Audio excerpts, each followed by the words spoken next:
I grew up on public assistance in poverty for many years. I was middle class living in South America. We moved to the United States. I was born in New York, but we moved back to the United States when I was about 6 years old.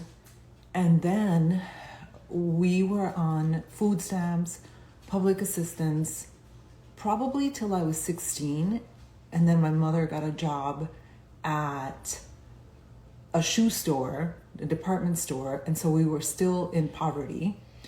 And then when I was in college, I was part of the educational opportunity program for kids that were underprivileged.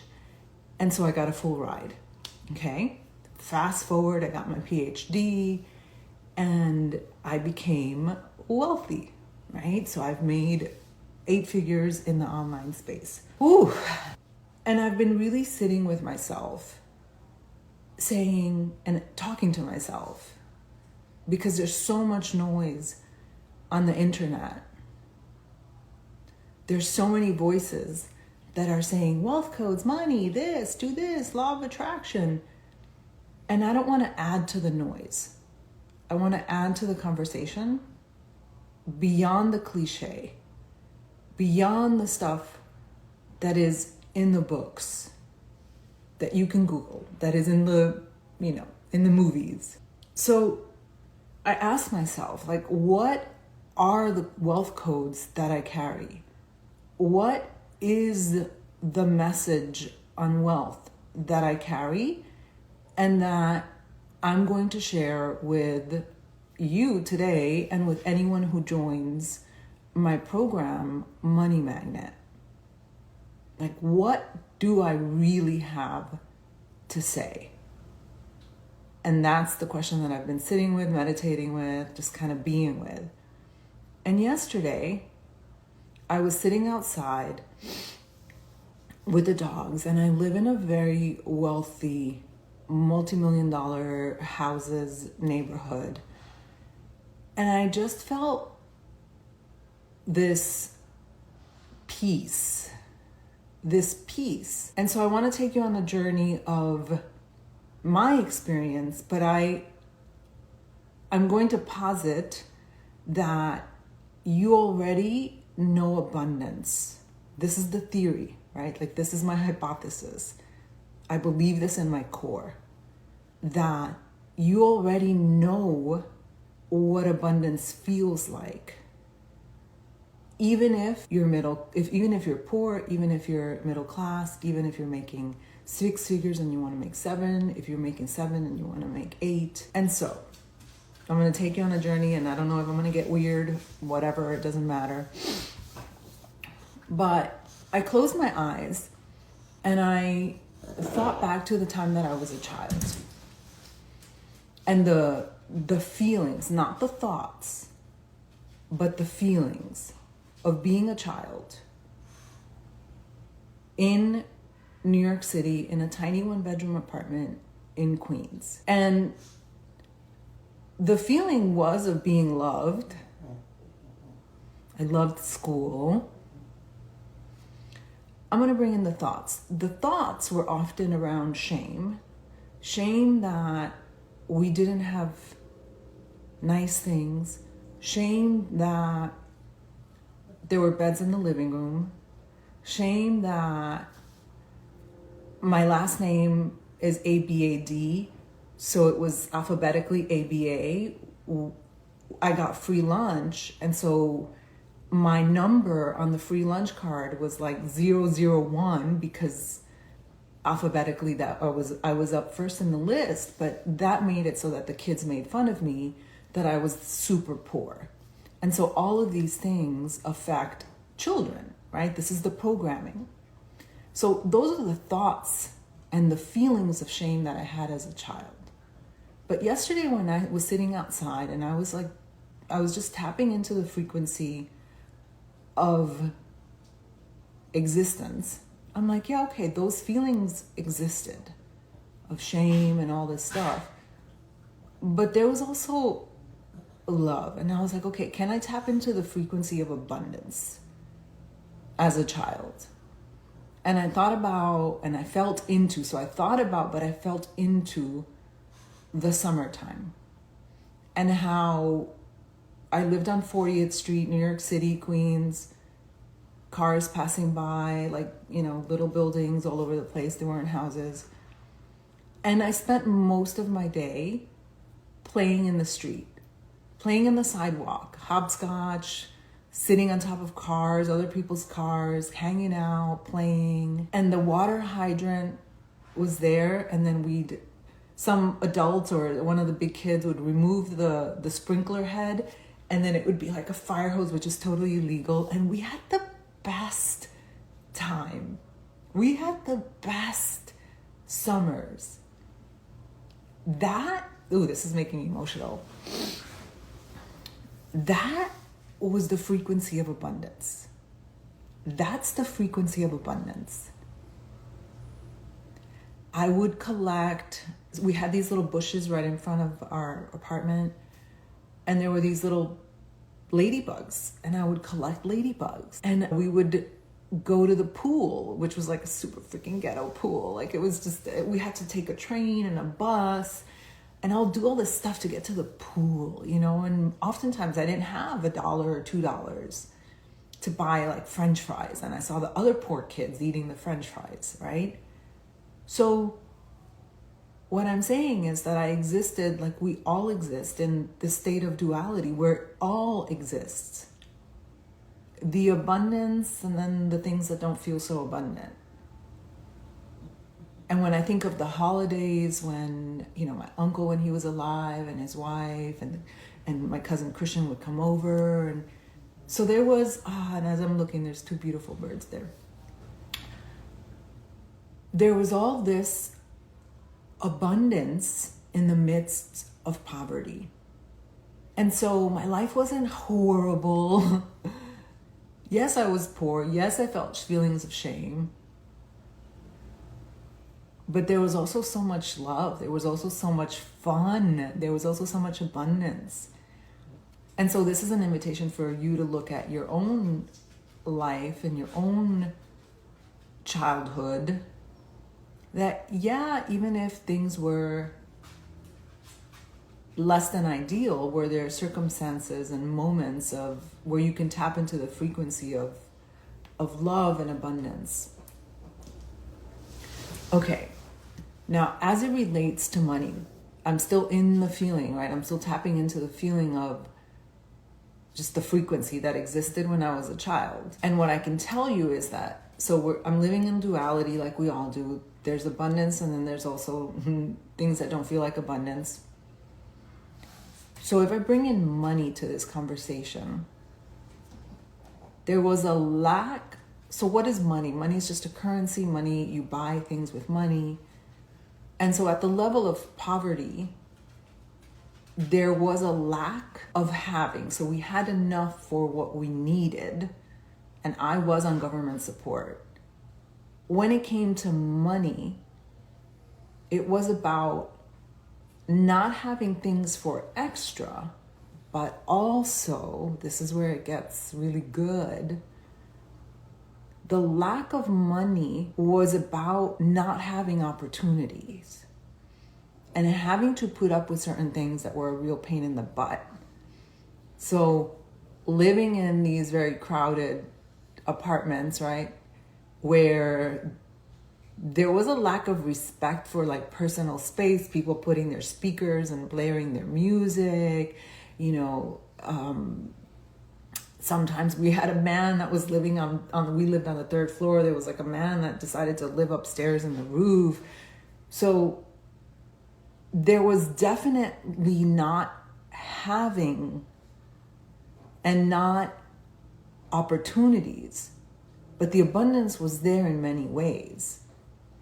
So money comes in not only so we can have the things, but also so we can have the opportunities. Because with money, of course, comes access to different opportunities, including travel, education, being around the frequency of different people that believe in possibility.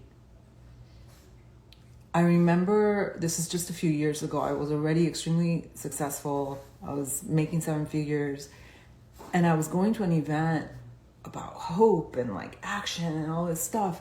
But in order to get, I think it was in Chicago, in order to get to the event, we had to pass through a casino. And that was the most depressing thing I've ever experienced. One of the most depressing things I've ever experienced in my life. I saw these people that were clearly so poor, and like the hopelessness and the soullessness in their eyes, like they were literally lost souls. And I was like, oh my God, that's the most depressing thing. So money is about having, but it's also about opportunity and access. But you can have abundance. Okay? So you already carry part of the wealth codes of abundance. You can. You just have different, and I'm not assuming anyone's in poverty level here, I'm not saying that. But we all have stories. And if you grew up poor or middle class, chances are that you have stories about how life works and how money works. Fast forward to my life yesterday. And when I was sitting in this beautiful neighborhood that I live in, and I'm like, what is the general frequency of living where I live? Like really, right? Because I know that there are I'm working with a lot of people in business now. And, you know, the goal is usually like if you're making, 5 figures, you want to make 6 figures. If you make 6 figures, you want to make 7 figures. There's always this feeling of like wanting more, and that's okay. But what is it that you're actually after? And so that's what I want to explore with you today. And that's what we're actually doing. So when I feel into the frequency of wealth, because this is a wealthy neighborhood, I can tap into the same feeling of abundance of, I see moms and dads playing with their children and these little carts, there's just a feeling of more relaxedness, if that's a word, and there's more of a feeling of ease. There's a feeling of frequency. And plus we have an HOA here that's a pain in the butt, but you can't blast your music and like do all these things that we were able to do when I lived in a very poor neighborhood where there were like less rules, right? Where I felt that people, and there were gangs sometimes and all of that, right? So the frequency of wealth here feels like abundance. So let's bring in money. And again, money is, and wealth is opportunity.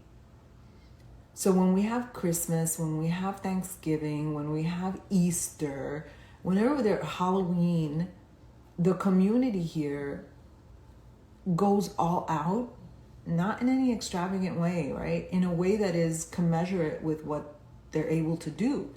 And so they get like these blow up slides and blow up games, and everybody cooks, and the children come out to play. And then I'm part of a text message thread too with the neighbors, and they give back.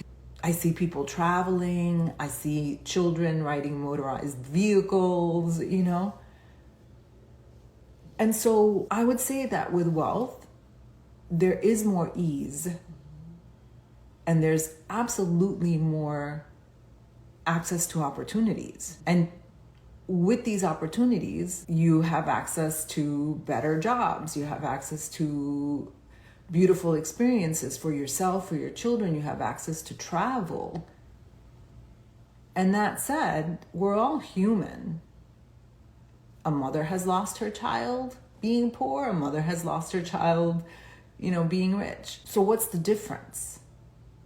And then what about when you're middle class? So what I'm saying is we all have access to abundance at every level, most of us, right? Because of course you have those examples of people with like terrible, terrible lives. They're constantly abused, all this stuff, right? Like I'm not talking about that, and I'm not minimizing that.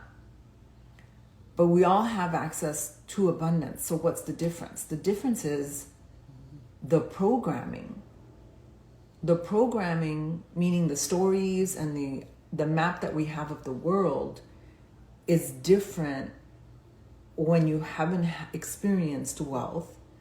And the programming, usually around people that are middle class, is a result of, really, this is society, right? Like this society of, you go to school, you get a job, you work hard, you can make 6 figures, and there's like a cap, right? Like it's just the status quo. And you're carrying these codes. This is the norm. This is the status quo. The status quo is you work hard, you make this amount of money, and that's it, right? The doctors and the CEOs and the whatever, the drug dealers, they're the ones that make the big money. And then when you have wealth, when you are wealthy and you're living in the frequency of wealth, you've got the codes, you have a certain way of thinking. I think of my neighbors and I think of how they just think a certain way. They carry themselves a certain way. They exist in a certain way. Silently, that's being passed on to the children just through being. And I remembered I went to, in Cabo, I went to a hotel. I think it was Las Ventanas. It's a 5-star hotel. Beautiful, beautiful. It was super like uppity. And there was this couple. It was a young couple, 22 years old or something like that. I'm almost 50. And I could see how, you know how like teenagers are trying to be adults because they're practicing being adults?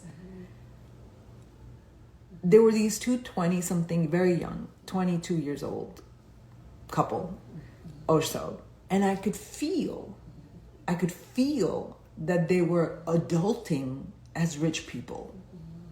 And I'm making assumptions. I don't know whose money it was, his money, her money, their parents' money, no idea.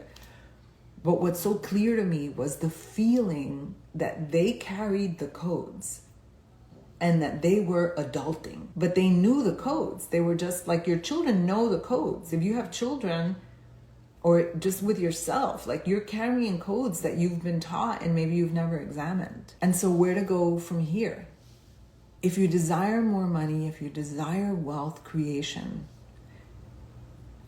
what's the deal? What do? Work harder? Do more? Yeah, you gotta work, of course. You have to do the things. Especially the entrepreneurial journey is not for the faint of heart. Not in this economy, and yet we're surrounded by abundance. You see people making big money all the time. But if you're walking around with an outdated map, a map that is so 1980s or 1990s or even in the 2000s, depending on what your age is, and you're doing all the things so that you can create your business or like have access to wealth, but your map is outdated, it's going to feel like a freaking struggle. And so the answer is to look at your money stories, to rewrite your programs, to rewire and rewrite your programs, and to learn the freaking wealth codes. And that's what we're doing in Money Magnet. That's my brand new program, not brand new, it's my signature program. It's the 4th time that I'm teaching it. And it's going to be new and updated. So of course you can do this on your own, right? You can do this on your own. You could buy books, you can figure it out on your own, but this is an invitation. So I wanted to share that with you. This experience of abundance is actually always with you. You already know what abundance feels like. Can you tap into the abundance so you can really enjoy your life no matter what level of financial status you're at? But if you'd like to learn the money codes, the wealth codes, so that you can exist with the feeling of abundance and also the mindset and in the frequency of financial abundance, so you can transform your financial future. And I really mean it, like open up the floodgates to abundance. And that's what's happening in Money Magnet. That's what's happening. I'm so excited. It's going to be probably 7. I said probably because I have at least 6 trainings. I think it'll probably be closer to 7 or 8. It's going to be a 4 to 5 week experience. We are going to begin at the end of the month. You can't put a price on it. You can't put a price on changing the way you exist with money. And this is something that you can apply to your life over and over again. My client, Sharon, she was just in my masterclass, $1 Million Heart. And she's like, business is booming. She's like, I've just been busy. She's like, money's flying in. Because she was saying how at first she was like, okay, why isn't the money flying into my lap? And I'm like, well, you have to learn. You have to integrate the information, right? Like you learn something, you get the information, and then there's the application of it. And then you get to see the fruits. And then there were some people that like immediately saw shift. They felt the shift, they saw the shift. And some people began receiving checks or, getting refunds and things like that. And that's because the money pathways have been blocked, right? Like you can't see what you can't allow yourself to see. Your brain is built that way. We have a filter because imagine that we allowed ourselves to see everything that exists, we'd go crazy. It's too much information. And so our brain only sees what we want it to see. And so with Money Magnet, people began to open up their pathways and expand their vision. And so they were able to receive more. All right, that's it. Have a beautiful day. Message me if you have any questions. And the link is in the bio. It's going to be incredible. It's going to be like next level because I'm next level now.